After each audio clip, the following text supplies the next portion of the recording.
I, 27 male, fiancé 26 female, call her L. My father, 52 male, call him B. My mother, 50 female, call her R. Like many who've had something like this happen, I never thought something like this would happen to me, but here we are. I've never used Reddit, but I've seen stories from here on TikTok, so I thought I'd give this a shot for any advice you all could give me. From listening to some other stories, you all like backstory.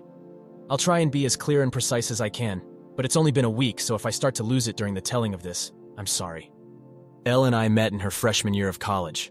We were both dorm in the same building where we eventually met. We later found out we lived 2 towns away from each other, so whenever we went home, I let her drive with me. It only added like 20 minutes, so it was no big deal. After multiple trips and hanging out at school, we started to date. I have a close-knit family, as did she, so we told our families right away. I had met hers plenty of times when dropping her off, but it was nothing more than an introduction and exchanging pleasantries. Both of our families accepted each other with open arms, and our relationship grew. I was a year ahead of her, so when I graduated, I went home where I was offered a good job with great pay.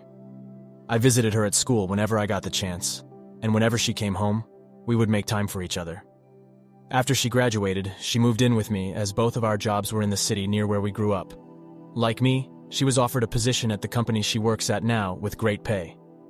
After living together for about 3 years, I proposed, and we have been planning our wedding since. Now, on to the part you're all reading for. Looking back, there was plenty of things I overlooked that I just wrote off thinking my father was just trying to welcome my ex into our family. Things like my father calling her all the time, and if I was around, they would just tell me they were talking about the upcoming family party or something along those lines. One time Elle was in the shower, and her phone rang. I seen it was my dad, so I answered. When he realized it was me, he sounded both upset and surprised that I picked up. I then asked what's up. He responded that he wanted to talk to Elle about my mother's birthday, that was in a week, and after a minute, we ended the call. Even typing this out now, I feel like an idiot for not seeing it sooner. On the day I found out, it was like any other day. Elle had Thursdays off, so she made breakfast for both of us. When I set out for work, she gave me a kiss and told me to have a great day. During my drive to work, I realized I'd forgotten some paperwork I would need for a meeting I had at 3 p.m. I shrugged it off and told myself I would just go home at lunch to get it. Elle texted me throughout the day, talking about all the casual stuff a couple talks about, like, "What do you want for dinner? I did the laundry. Do you want me to hang it up for you?" Blah, blah, blah. I didn't think it necessary to text her I was coming home for lunch, so when it came around, I just left work and went home. When I got home, I noticed a car that looked like my father's in our parking lot, but I didn't think anything of it, and just parked and went into our building. When I opened the door, I was met with a scene out of a movie where a man comes home early and catches his spouse cheating, such a cliché. There was a trail of clothes, both his and hers, leading to my bedroom, and the sound of faint moans echoed through my apartment. I stood at the door in utter shock. My brain was a mix of rage, sadness, and disgust, but if you were a fly on my wall, you would see what looked like a statue. I just couldn't move. When I finally snapped to, not knowing how much time had passed, I took out my phone to record. I picked up all the clothes that were on the floor and threw them into the hall of the building. After, I filmed the walk to my bedroom. The door was open. I stood in the doorway filming for about a minute, then flipped on the lights. They both jumped at the sudden light and looked at me, and to my utter shock, it was my father in the bed with her. After the initial stun, my father noticed I was recording and started to panic, trying to find anything to cover himself and telling me to stop recording. He found a towel and wrapped it around himself and started to walk toward me. I told him, if you don't want to get hurt, stop coming to me. He either didn't care or didn't hear me and reached for my phone.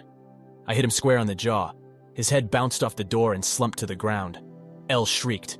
I aimed the camera at Elle and said, "Concerned about your sex buddy but nothing to say to your fiancé?"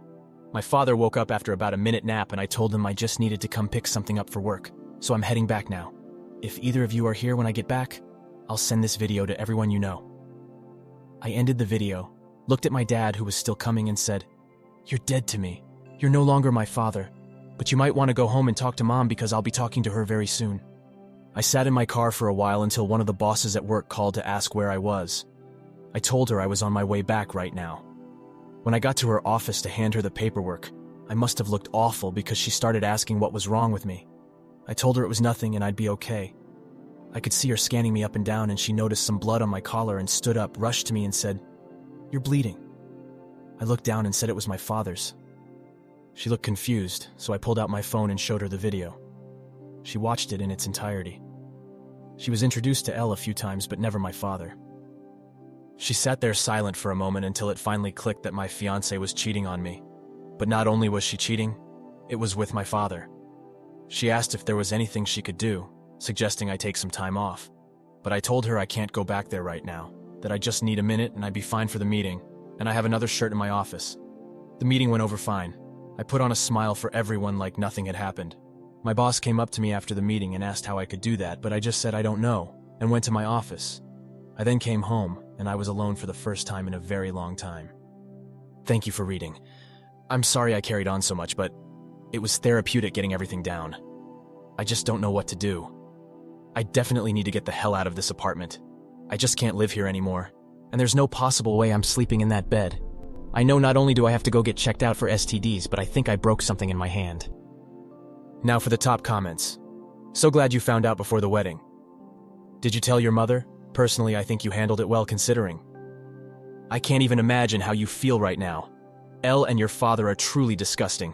Talk with your mother, as you both will need someone to lean on. I would let everyone know what they've done, as they're gross and disgusting.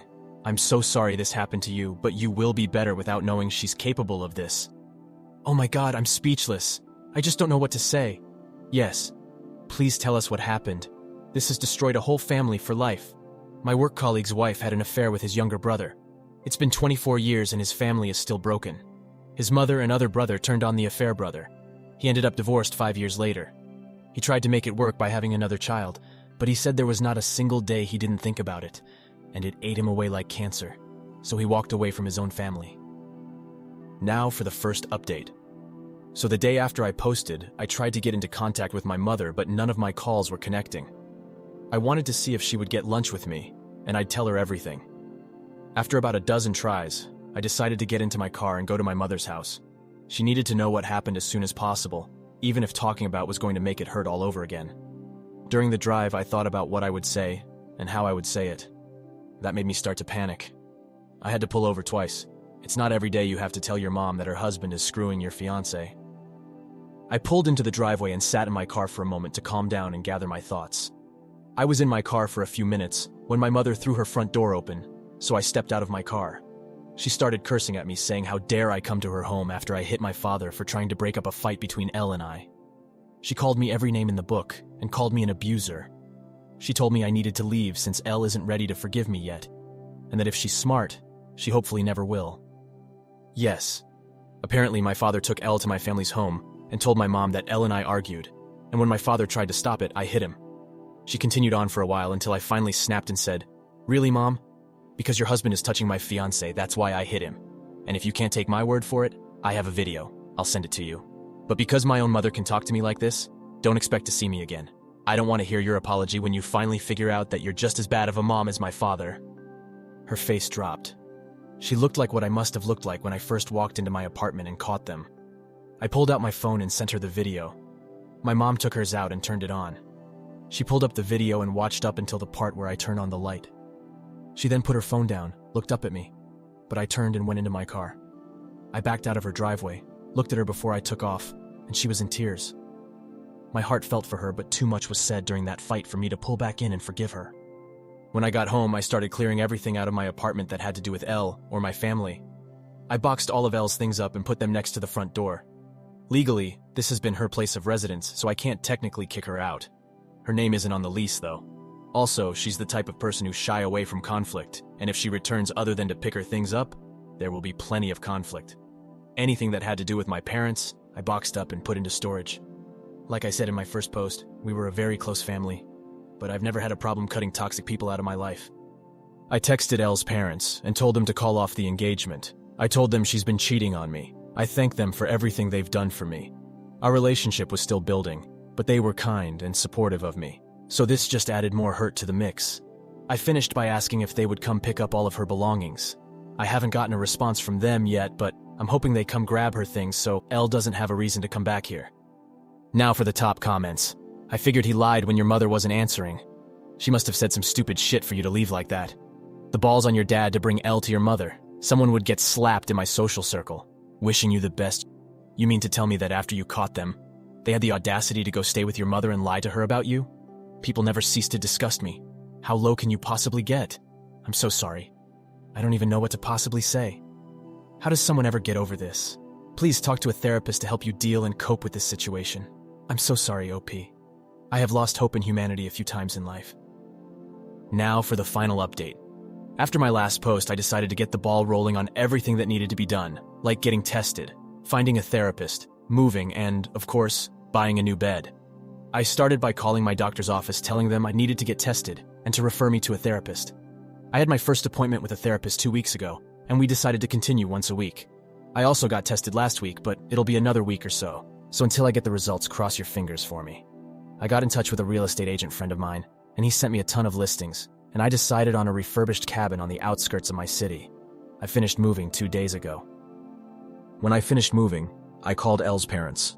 When they picked up, I told them I moved out, and Elle has still yet to pick up her things, and that the landlord will start showing the apartment in a few days, so someone better pick her things up before the landlord throws it out. That must have lit a fire under them because the next day, my former landlord texted me thanking me for getting the apartment emptied out. No one knows where I live now other than the friend who set me up with this place, so I know Elle or my parents won't be dropping by.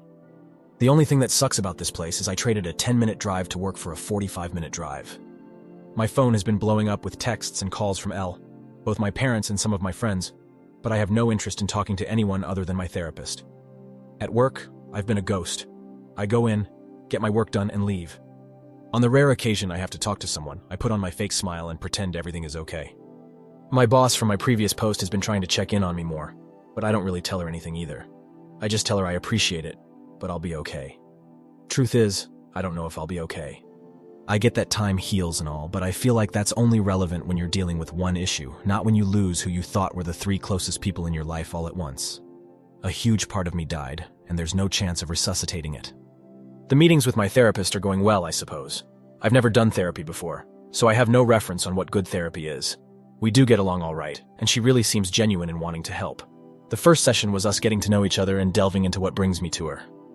Nothing in depth, but me just telling her what happened in my own words. The second session, we went a bit deeper. She asked me about the relationship I had with my parents. I told her up until now it was great. We talked often and always communicated well when something was wrong, and that I grew up in a great home, but that all means nothing now. She asked why I cut my mother out of my life. I told her she said things to me I wouldn't say to someone I despised, then told her there's no way she can come back from that. At the end of our last session, I gave her the link to my page on here so she can read more about how I feel and what's going on in my head. I feel like it's easier to type things out than it is to speak it. So if you're reading this, hi doc. For now, I'm still miserable. I thought I'd be okay by now. Not necessarily happy, but okay. I know some of it is my own fault not communicating to my friends, but when I think about responding to them, it just seems so exhausting. I know they'll want to get together or come to my new place, but I just don't have the energy to be around them. Until I do, I'll work, go to my appointments, and sit on my back deck, sipping on some bottom-shelf whiskey and try to enjoy this beautiful view. I haven't hunted since high school, so maybe I'll take that up again now that I can hunt from my back porch. Thank you all for reading this far. Now for the top comments. There are a lot of us following this and pulling for you. We admire you for the way you've handled yourself. I really want to know what OP's ex has to say. Better be worth the audacity she has. Also, I hope things get better for you, OP. Remember, boundaries are for what you allow in your life. You, and as is obvious, only you have your own well-being as a priority. It is 100% acceptable and understandable to not allow any of those people back into your life. I am glad you are getting therapy. Learn to let go of any hate you may have. The old proverb, hate is like drinking poison and hoping another person dies from it, which in no way, shape or form mean you should bend those boundaries unless you change your mind. I feel for you, man. It's one thing for your lady to do this to you, but with your father, and balls on both of them to throw you under the bus like that with your mom. I love my mom too, but if she really went wild and said stuff like that to me, they'd all be done. I would have kicked my dad in the nuts too while he was down for good measure. There was another story on here where the wife was asked for a paternity test, and she said she would divorce him if he did, because she was offended for even asking. Lo and behold, who's the father of his child? His dad. So his son is actually his half-brother. Just know this could have been you if you hadn't caught them. Karma will get them both eventually, hopefully. Thank you all for taking the time to listen to today's story. Please like, share, and subscribe if you haven't already. Until then, I'll see you in the next one. Peace.